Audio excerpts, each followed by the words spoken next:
Karras punched out with his sword and felt the resistance as the blade slid into his opponent's belly. This was followed by a grating of steel on bone as the sword tip scraped against the inside of the left hip bone. In the gathering darkness, Karras read the surprise etched in the Celtic warrior's eyes. The man's mouth opened, and he expelled a hot breath upon Karras's face that smelled strongly of onions.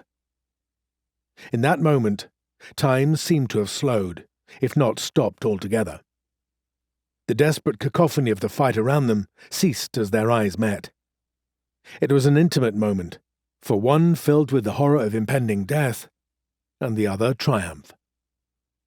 Karras gave a savage twist of the sword and slammed his shield into the other's body, pushing him violently back and off the steel of the sword, completely tearing open the belly in the process. The warrior collapsed to the ground, dropping both sword and shield.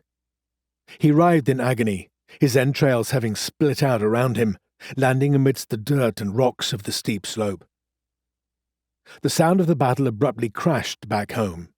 Swords clashing, shields bashing, men screaming in rage, fear and agony. The sound of it all was nearly overpowering. Karras looked down and saw that the tribune whom he had left the protection of second cohort's line to rescue was still alive, though clearly dazed. The boy was one of the more junior of the legate's aides, fresh to service and barely 15 years of age. "Get to your feet, sir."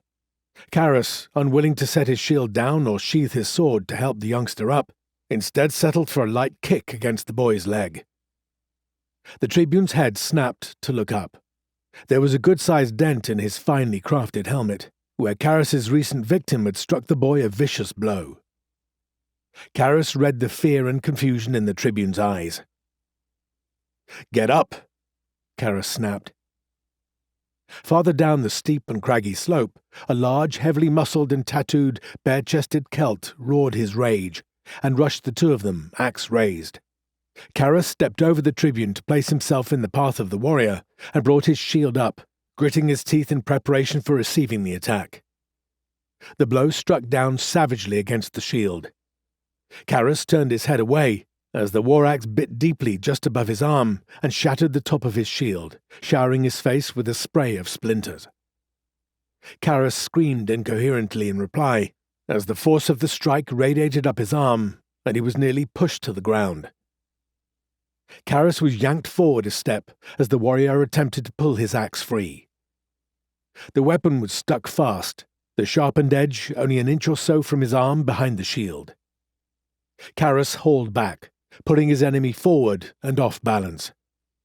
He jabbed outward with his short sword, reaching around his shield and aiming at the warrior's left shoulder. Karras felt the tip of his sword find purchase. A warm gush of blood spurted out as the point of Karras's blade nicked the artery and ran down the sword to his hand. Karras blinked as blood sprayed into his eyes. The Celtic warrior released the handle of the axe and stepped back, howling in agony, hand grabbing for the wound. Karras was unwilling to allow his opponent to go. Over the jagged edges of his ruined shield, with the axe still held fast, he advanced.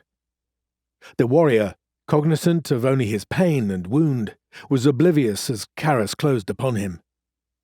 Karras punched out, sword point sliding easily through the other's throat and out the back of his neck. The warrior's eyes opened wide, then rolled back as he convulsed once, before falling backward like a felled tree. The body tumbled down the slope a few feet before a large rock checked its progress. Breathing heavily, Karras took a step back and glanced down at the tribune. His arm still ached from the blow to his shield. Karras shook his arm to shake off some of the pain. His fingers tingled. "On your feet, sir!" Karras prodded the tribune with a foot.